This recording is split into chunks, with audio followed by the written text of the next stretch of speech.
Hi, in front of me I have Cubot X19 and I'm gonna show you how to reset the network settings on this device. First, we need to open the settings. To do it, swipe up on the home button twice, like this, and tap on the settings icon. And settings, scroll all the way down and tap on the system.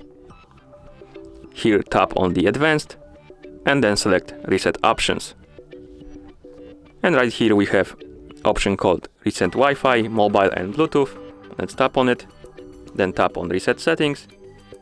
If you have some kind of lock screen method set up, for example pattern like me, enter the correct PIN, pattern or password, then tap reset settings to confirm.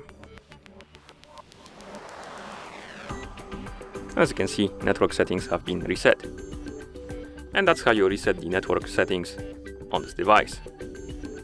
Thank you for watching. If you found this video helpful, please consider subscribing to our channel and leaving the like on the video.